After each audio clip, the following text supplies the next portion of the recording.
Hey everybody, welcome back. It's the Broke Capitalist coming at you. And today, guess what? Don't mess with Texas. Man, let's just get into it. Texas taking these folks to people's court. Literally. Hey, so if you haven't heard, in a new lawsuit, Texas contests election results in Georgia, Wisconsin, Michigan, and Pennsylvania. Now, before we get into this, please like, share, and subscribe to this content. I think it's good information. I think it's important information. I'm trying to be as down the center as I possibly can. So share it with a friend. Have a conversation. Don't argue. Just have a conversation. So let's get into this. Texas Attorney General Ken Paxton is asking the U.S. Supreme Court to block the battleground states from casting, unquote, unlawful and constitutional tainted votes, end quote, in the Electoral College. There is no evidence of widespread voter fraud, experts say. Experts also say there is evidence of widespread voter fraud, but I guess they don't want to mention that. I don't know why. Texas Attorney General Ken Paxton is suing 4 battleground states, Georgia, Michigan, Pennsylvania, and Wisconsin, whose election results handed the White House to President-elect Joe Biden. Experts say that that's contested, but they failed to mention that. In the suit, he claimed that pandemic-era changes to election procedures in those states violated federal law and asked the Supreme Court to block the states from voting in the Electoral College. What? Texas is like, man, y'all votes is diseased. We don't want them. Keep them to yourself. All right. The last minute bid, which legal experts have already characterized as a long shot. Who are these legal experts, y'all? I mean, they don't have to list all of them, but I mean, legal expert is a relative term, right? I'm a legal expert compared to my cousin who didn't go to law school.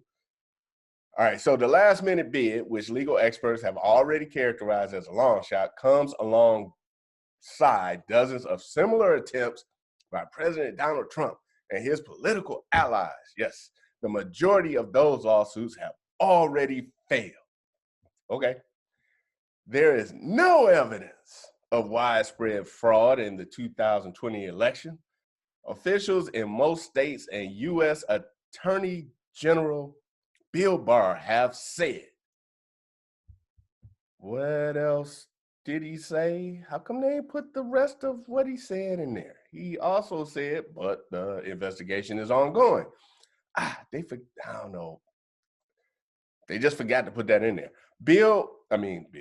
Biden won in all 4 states where Paxton is challenging the results. Okay.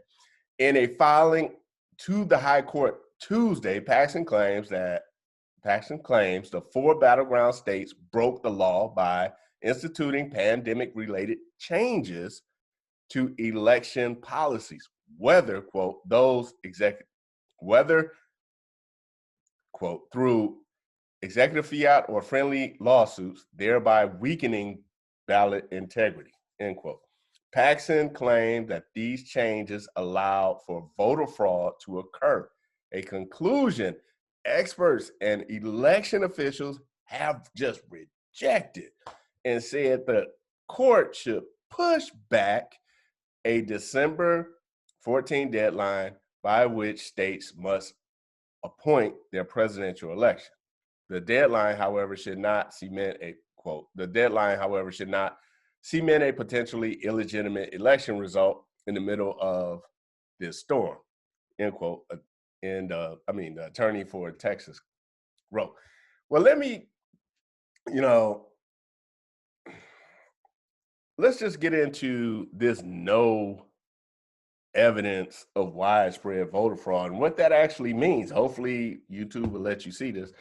Widespread is very relative. I mean, widespread could be this wide or from New York to California. right? I mean, it's relative. No widespread is actually saying nothing.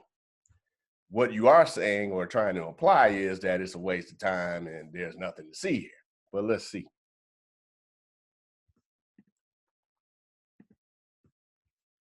Here we have the actual filing in the Supreme Court of the United States. All right. So in the Supreme Court of the United States, you got the defendants, the 4 states, and the plaintiff, Texas. And I'm not going to read this whole thing, but I just want to get to the part about the no evidence. Okay. You guys go look this up, man. Don't just let me tell you what's out there. This is, hey, it's the internet age. Ignorance is an option. You can go get this stuff. So here we go. The rampant lawlessness arising out of defendant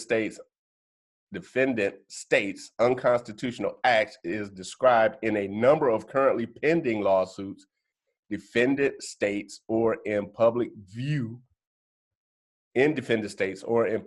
including dozens of witnesses testifying under oath about the physical blocking and kicking out of Republican poll challengers, thousands of the same ballots run multiple times through tabulators, mysterious late-night dumps of thousands of ballots at tabulation centers, illegally backdating thousands of ballots, signature verification processes ignored, more than 173,000 ballots in the Wayne County, Michigan Center that cannot be tied to a registered voter, videos of poll watchers erupting in cheers as poll challengers are removed from vote counting centers, poll watchers being blocked from entering vote counting centers, despite even having a court order to enter. Suitcases full of ballots being pulled out from underneath tables after poll watchers are told to leave. Facts for which no independently verified reasonable explanation yet exists. On October 1st, 2020, in Pennsylvania, a laptop and several USB drives used to program Pennsylvania's Dominion voting machines were mysteriously stolen from a warehouse in Pennsylvania. The laptop and the USB drives were the only items taken and potentially could be used to alter voter tallies. In Michigan, which also employed the same Dominion voting system, on November 4th, 2020, Michigan election officials have admitted that a purported glitch caused 6,000 votes for President Trump to be wrongfully switched to Democrat candidate Biden. A flash drive containing tens of thousands of votes was left unattended in the Milwaukee Tabulation Center in the early morning hours of November 4th, 2020, without anyone aware it was not in a proper chain of custody. But wait, there's more. Nor was this court immune from the blatant disregard for the rule of law. Pennsylvania itself played fast and loose with its promise to the court in a classic bait and switch. Pennsylvania used guidance from its Secretary of State to argue that this court should not expedite review because the state would segregate potential unlawful ballot. A court of law would reasonably rely on such representation. Remarkably, before the ink was dry on the court's 4-4 decision, Pennsylvania changed that guidance, breaking the state's promise to the court, right? Let's get down to 9. Expert analysts using a commonly accepted statistical test further raises serious questions as to the integrity of this election. The probability of former Vice President Biden winning the popular vote in the 4 Democratic states, Georgia, Michigan, Pennsylvania, and Wisconsin, independently given President Trump's early lead in those states as of 3 a.m. on November 4th, 2020, is less than 1 in a quadrillion, or 1 in 1,000,000. You get it. More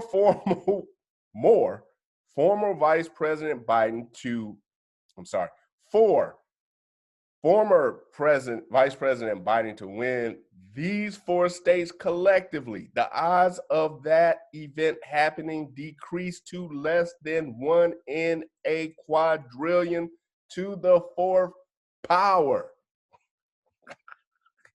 There's nothing to see here. Nothing. Go home. There's nothing to see here. No evidence whatsoever. None. I don't know about y'all, but we deserve better news, man. For real. Look, this needs to be investigated. Period. I'm not saying to do who needs to win. I'm saying these irregularities need to be investigated. Let me know what you think in the comment. If you've been here this long, please like, share, and subscribe to this content, and I'll see you on the other side. Peace.